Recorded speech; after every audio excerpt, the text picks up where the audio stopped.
All right, hey everyone, it's March the 15th, the year 2017. I found some important documents for the case of Daniel Riley. Daniel Riley has called me a couple times from prison, and he told me to go to a website called Scribd, SCRIBD.com. And I did go there. I had to sign up for like a free month trial, which forced me to give my PayPal account information, but I will cancel it after a month. But anyway, I found this document, and I'm really anticipating reading this document. I think it gives Daniel Riley's side of the story. And many of you know that Daniel Riley is associated with Ed and Elaine Brown. His release date is 2035. He's been in prison like 9 years already, and he's got 18 years to go. That's like a 30-year prison sentence. And there's no victim. There's no victim in his crime whatsoever. Absolutely horrific what's happened to Daniel Riley. And I want to make noise and shine light for this man. I have talked to him on the phone. He's got an incredible mind. And it's just horrific thinking that he spends every day in prison. But let's read this. I very much am looking forward to reading this. I have not read it. And if you're interested in the case of Daniel Riley, I think this will be a very important document.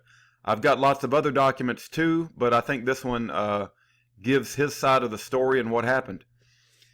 Okay, page 1. Affidavit and declaration about events that occurred in Plainfield, New Hampshire at 401 Center of Town Road.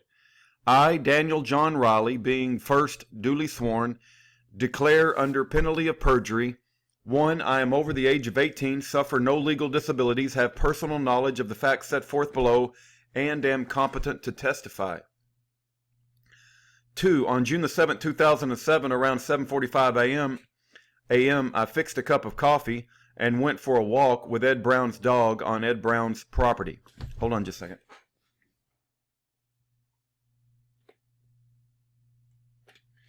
Okay.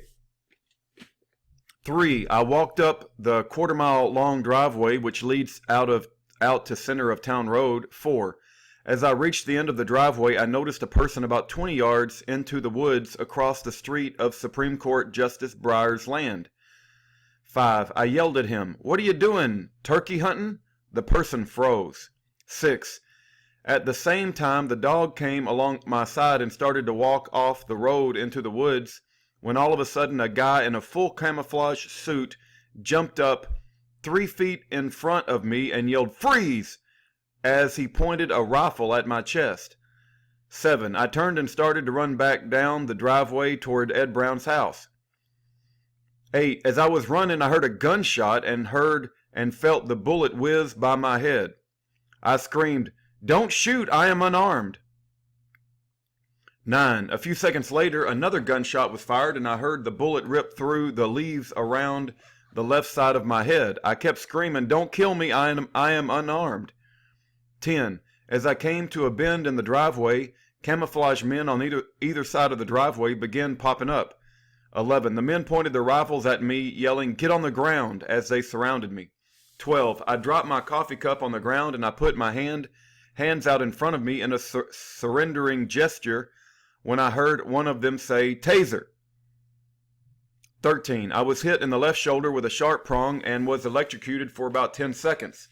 14. Men piled on top of my back, yelled, "Give me your hands." My left arm was trapped under my body, so I could not give them my left hand. 15. A man came down on my head with his knee as he yelled, "Give him your hand," causing a scraping bruise on my forehead. 16. I was handcuffed and dragged into the woods, where all the men in camouflage laid on the ground and told me to be quiet. I noticed their patches said United States Marshals Special Operations Unit. 17. After about 5 minutes, a black SUV came and threw me in the back of it and drove me to a garage on 12A, about 4 miles away. 18. A U.S. Marshal named James questioned me for about 45 minutes in the SUV. During the questioning, Marshal James admitted to me that he knew the Browns had broken no laws. Then they decided to bring me back up to Ed Brown's house, and I was told I was going to be used to help negotiate Ed to come out. 19. On the way back to Brown's house, we drove 3 state police roadblocks where ambulances and fire trucks were waiting, and a helicopter hand landed in a nearby field. A helicopter was also circling the Browns' property. 20. We got about a half mile from the Browns' home and pulled in an empty home's parking lot where 4 armored personnel carriers, including Maine, New Hampshire, and Massachusetts, were parked, and about 30 guys were suiting up with body armor. 21. About a half hour passed, and a marshal said, "Change of plans, we are taking you to Lebanon Police Department to book you in." 22. I was taken to the police department and strip searched and put in a cell. 23. I was then taken to a room where the marshals questioned me for about 4 hours. 24. 2 FBI agents named Mark and Phil came in and questioned me for about 2 hours. I was told I was looking at 40 years in jail if I did not cooperate. 25. The FBI said I was going to be released with a one-way bus ticket to Albany, New York, which surprised me, and was told not to talk to any press or I would face jail time. 26. Then the plans changed. They wanted me to go back to Ed Brown's and tell him I was detained by 2 police officers when I encountered them at the end of the driveway as they were serving a warrant in the mailbox. 27. They told me to gather intelligence and to leave in 1 hour and meet them at a state park about 8 miles south of the Browns' home. 28. I was dropped off a mile from the Browns and walked the rest of the way, passing the press at the top of the driveway, refusing to talk to them. 29. I got back to Ed Brown's house and told everyone the truth to what happened. 30. I left and met the FBI in the state park and they let me go home, but they said would be in touch with me and that I was not out of the woods yet. 31. A week later, FBI agent Phil called me to see if I would go undercover as a paid informant and offered me $1,000. I refused. He said they had evidence that I was giving the Browns guns and it would be in my best interest to be their informant. I still refused. 32. FBI agent Phil called me 2 more times trying to convince me to be an informant, but I refused each time. 33. I returned to the Browns about 2 weeks later for a concert. 34. I returned again on July the 14th, 2007 for the Live Free or Die concert. During the concert, a Homeland Security helicopter circled the area for about 8 hours, sometimes as low as the treetops. 35. On Thursday, July the 26th, 2007, I returned to my friend Ed Brown's house. Jim Hobbs, another friend of Ed's, was staying on the property in his RV.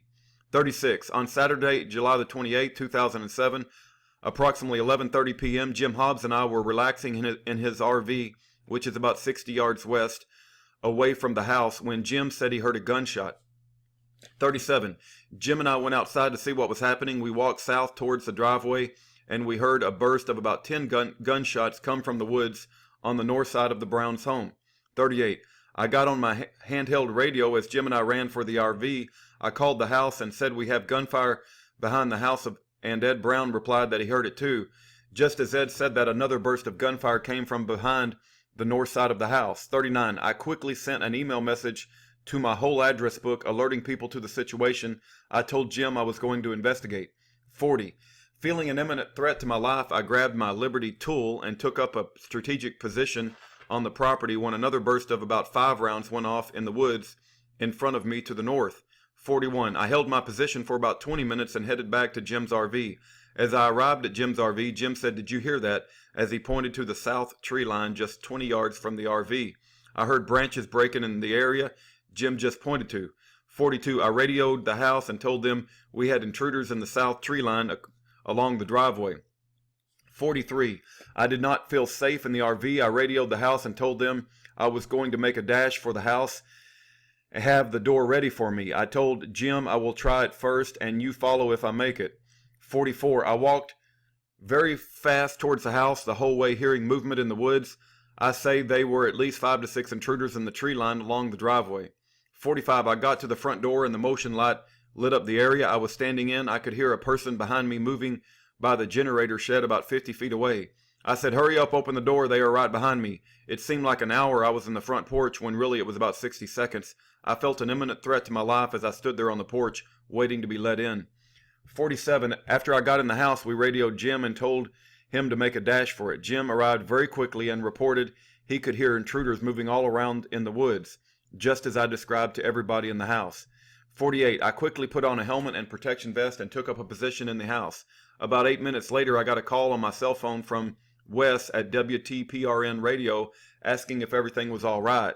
49. I explained to Wes the situation that was unfolding, and he said he was going to break into broadcasting and put me live on the air. 50. I got on the air and explained to the audience what was happening. I was sweating profusely. Everyone in the house was looking out the windows, looking for movement. 51. About 3 hours passed with nothing happening, so we decided to send out a probe to see if anyone was still out there. Jim decided he would go because he wanted to check on his RV. 52. Jim radioed that all was quiet and that he was in his RV.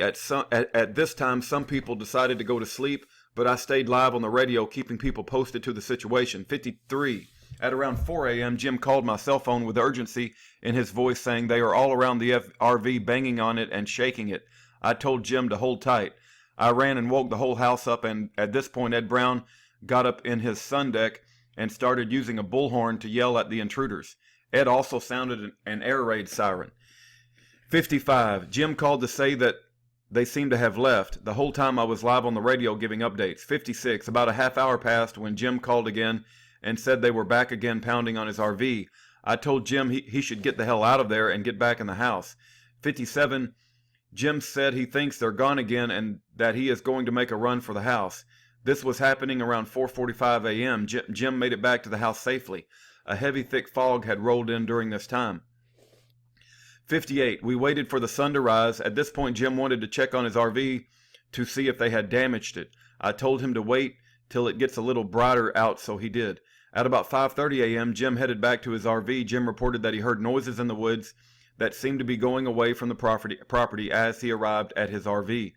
60. I was still live on the air when a caller explained that a Russell Canning of the Keene Free Press was at the top of the driveway and he was coming in on foot. 61. Elaine Brown said, "Danny, I see people up at Jim's RV." 62. After a little while, people began arriving in a steady stream to see if we were all right. 63. A girl named Lauren arrived with a gentleman. Lauren, the gentleman, and I searched the woods for evidence of where intruders were. We found a batch of ferns all matted down where someone had been lying down, so I filmed it. 64. I filmed Jim Hobbs' testimony of the evening's events and gave some testimony of my own on film. 65. I left Sunday afternoon, July the 29th, 2007 for my home in New York. When I got home, I uploaded the video to the internet that I had shot from earlier that morning. It's signed Daniel John Riley, 62 Young Love Avenue, Cohoes, New York, 12047. It's dated August the 3rd, 2007. And it's signed by a notary, Rebecca A. Brink. All right. That's the affidavit of the events of Daniel Riley spending 30 years in prison because he wouldn't sell out his friend, Ed Brown. Daniel Riley does not need to be in prison. Ed Brown does not need to be in prison. Elaine Brown does not need to be in prison. And Jason Gerhard does not need to be in prison. It's insane that all these people have 20 and 30-year prison sentences.